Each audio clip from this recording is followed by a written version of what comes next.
I grew up in a family of 8, 2 brothers and 3 sisters in Enugu State, Eastern Nigeria. As a little girl, I was trained to care and nurture for my family and people in my immediate environment. Some of my fondest memories were playing with my siblings and friends. And after school, we would spend time at the backyard inventing innovative games or building forts with sticks and leaves or staging performances of our imaginative future families.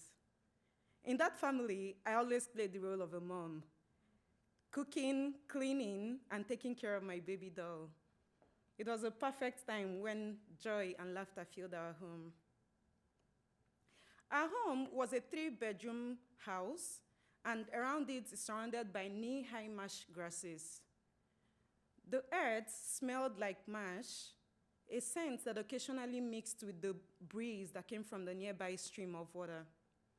To us, this home was a place of peace and seclusion, a retreat from the hustle and bustle of the outside world.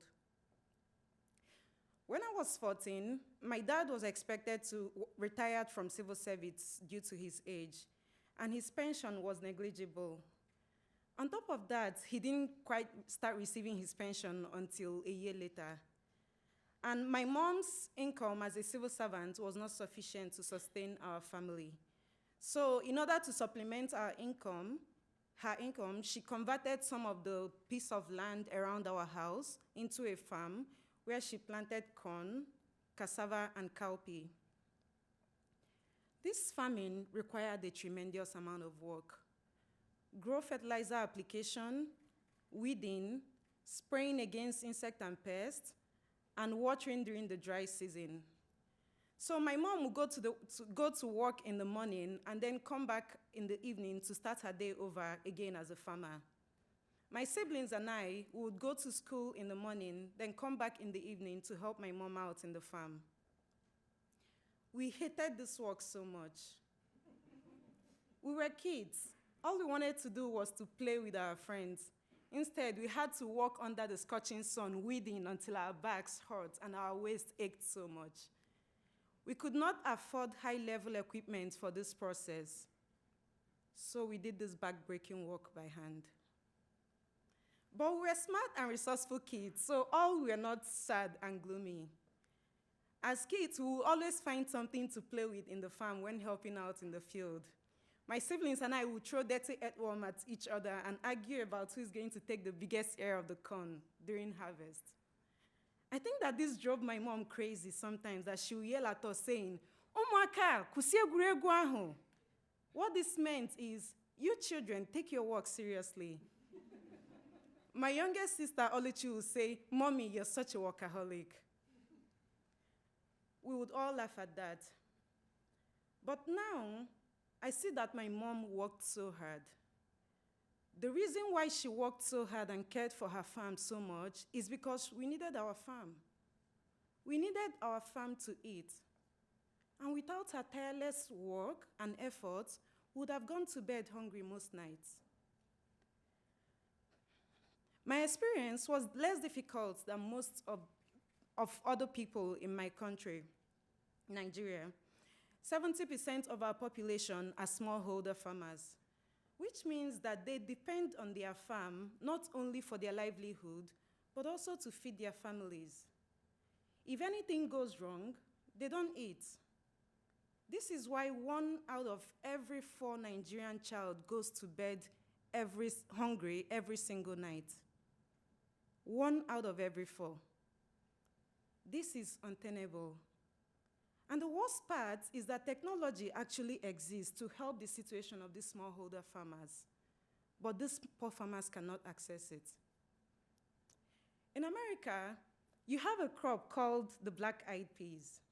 In Nigeria, we call it cowpeas. And Nigeria is the biggest producer and consumer of this crop.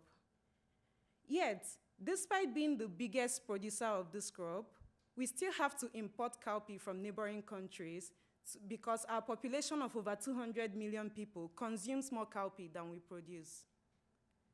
Cowpea is also a source of meat, a source of animal protein to families who cannot afford to buy meat.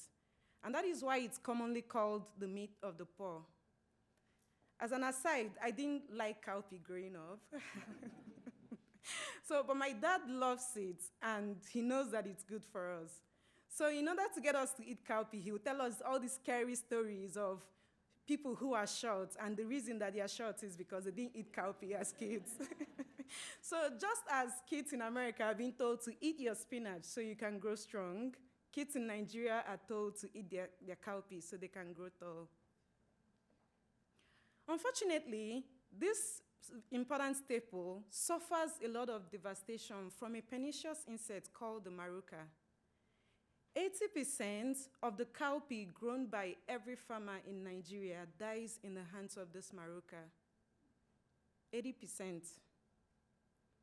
Well, for cowpea, public sector scientists have developed a genetically modified variety that has promised 20% increase in yield, and also a reduction in the use of pesticides. This is good for farmers.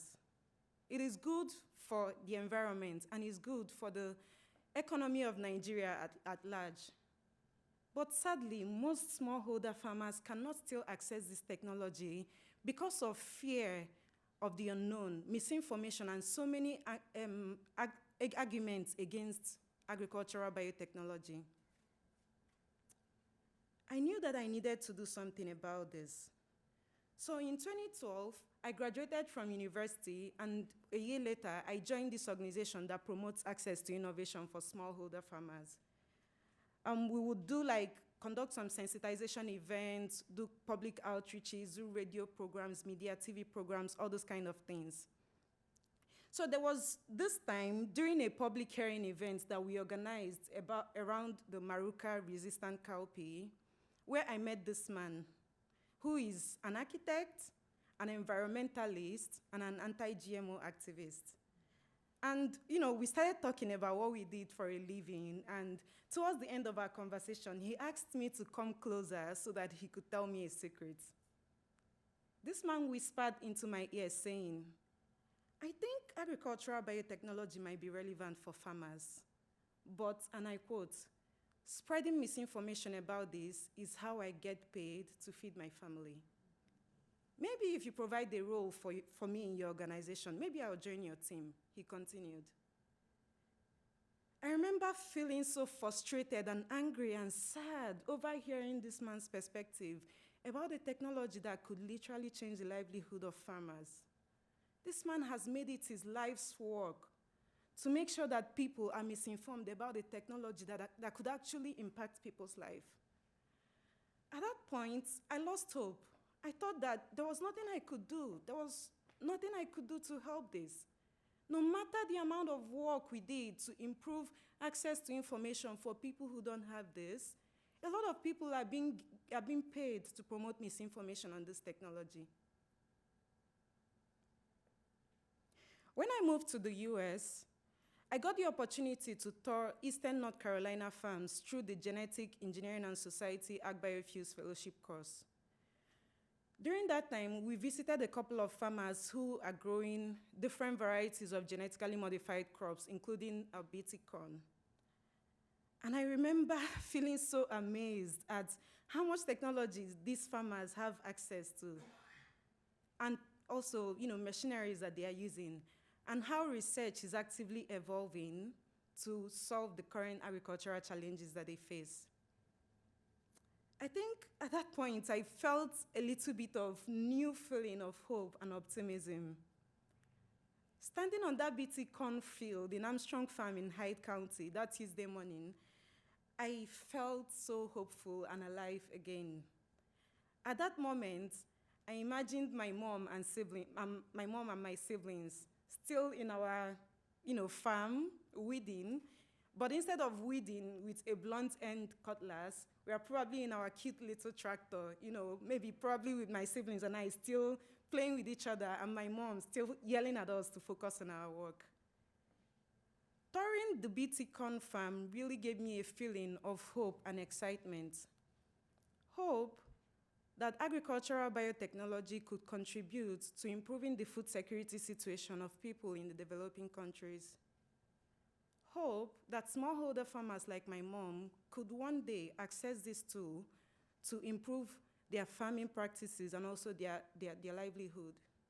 An excitement that agricultural biotechnology, although not a silver bullet, could contribute to improving the fate of agriculture in developing countries, one smallholder farmer at a time. Thank you for your time and attention.